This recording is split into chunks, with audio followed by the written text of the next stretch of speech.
Let's see what you have to offer.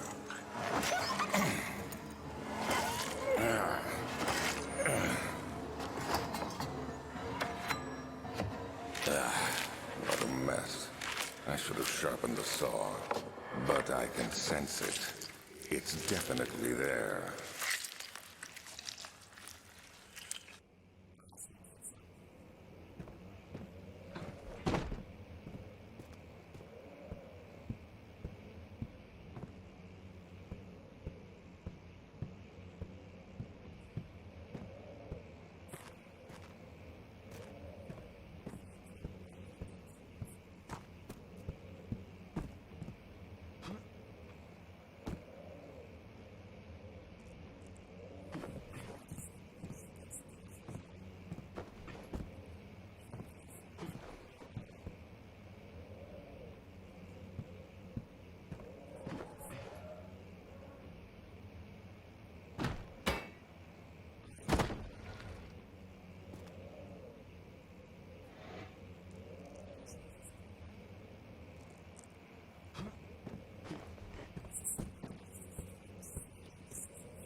journal is gone.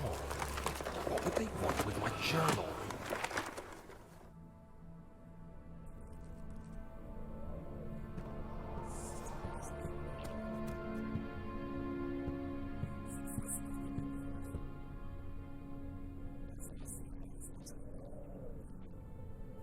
2nd of July, 1839.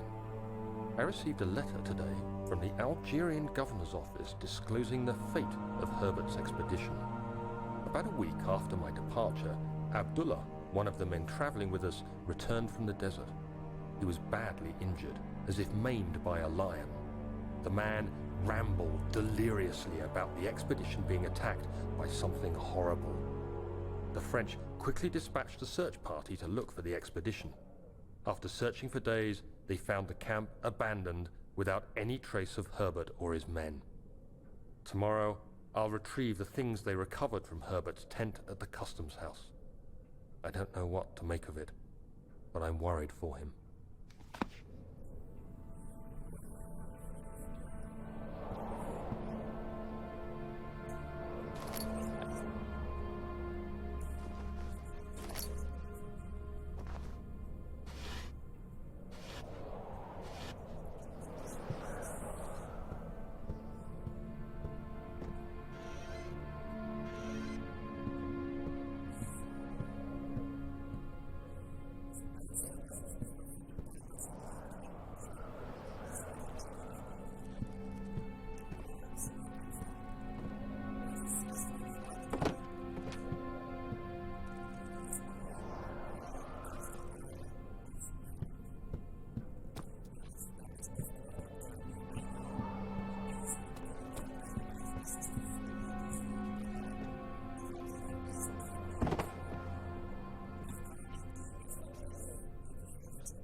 Third of July, 1839.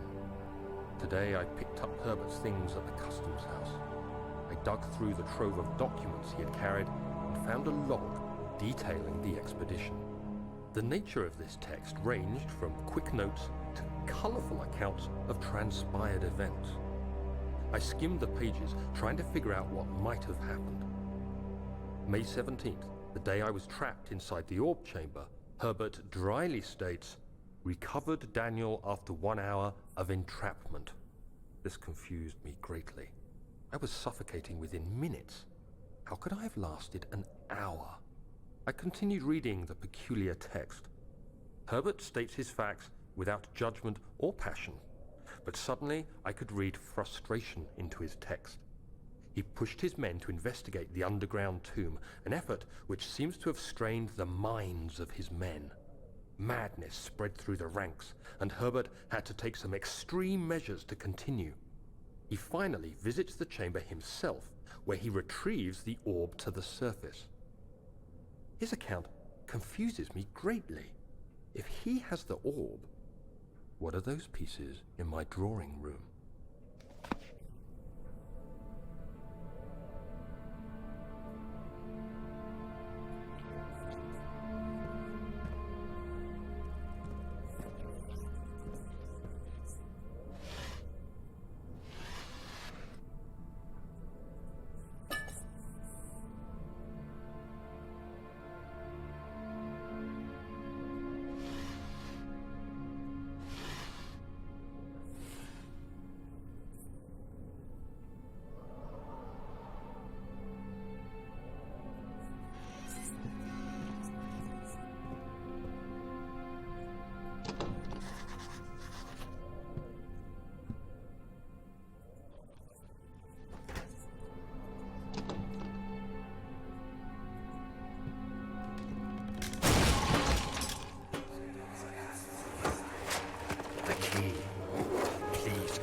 Be here.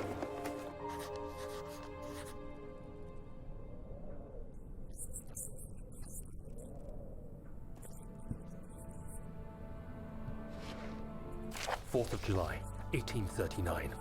It's done. The orb is assembled. I was awakened by an exhausting nightmare. Shaking and sweating, I retired to the drawing room with a cup of tea. The relic pieces lay spread across the table as I'd left them, but somehow I knew how it was supposed to be. I fetched the tar, which I had prepared to fix the pieces together, and without fault I joined them, producing the orb I remembered so clearly. The tar proved unnecessary. It was pushed out from the joining pieces as they merged on their own, with no adhesive. The ancient stone relic now rests on my table. Its immaculate surface and perfect shape could have been molded by a factory. This is all too strange.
God, there it is.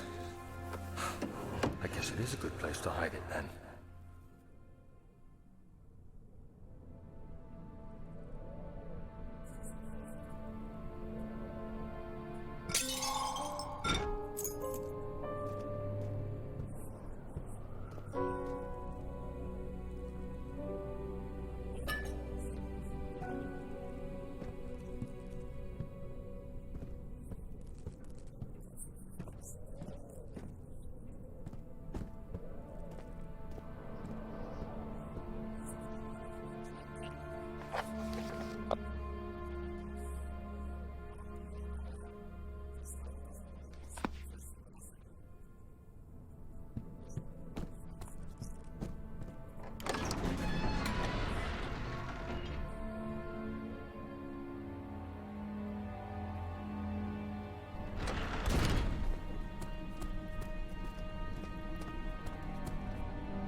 July, 1839.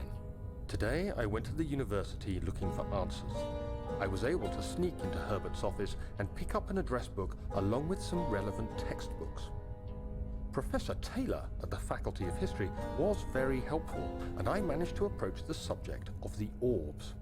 The most interesting aspect was the prevalent trace they had left in our culture. The mythic orbs may, in fact, have inspired the globus cruciger, which so many royal regalia holds to this day. In ancient times, the orbs were held by priests as a symbol of the sun and its power. As I was leaving, I overheard a disturbing conversation. Sir William Smith, the geologist, was killed last night. Less than a fortnight had passed since I'd asked for his expertise. I know it's silly, but I can't help feeling responsible somehow.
14th of July, 1839. I've read every book I can find on the subject. While rich in legend and hearsay, my knowledge is lack for the insight I crave. I've sent letters to many in Herbert's address book and received answers of varying importance. Today, I got one which differed greatly from the others. From a baron in Prussia. He said nothing about the quaint stories of priests in underground temples. He didn't even mention them. He simply wrote, "I know. I can protect you. Come to Brennenburg Castle." Signed, Alexander. What am I to make of this? Protect me from what? Is someone after me? I looked up Brennenburg and traced it to the Prussian woods near the Baltic Sea. While being the least informative letter I've received, it causes me greatest distress and interest. As I write, my thoughts are drawn to my nightmares in which a most disturbing sound calls to me. A sound defying description.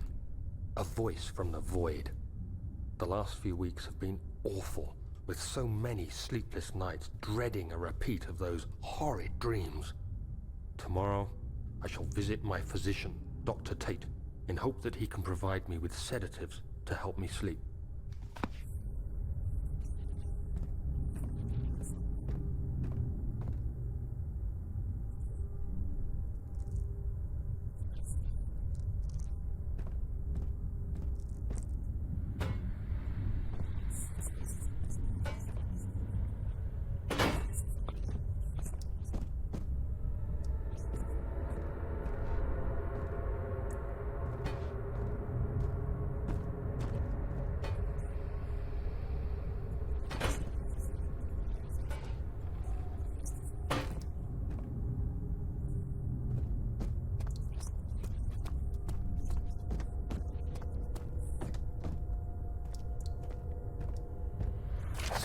July 1839. How has this escaped me? They're all dead. Limbs scattered, heads split down the middle, their skin flayed as if boiled. I feel like I'm falling into myself. What's happening? Sir William Smith, Professor Taylor, now Dr. Tate. Is it following me? How can it not be?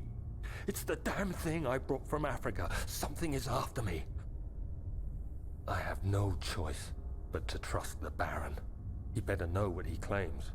If he is wrong, I suspect he'll regret it as well.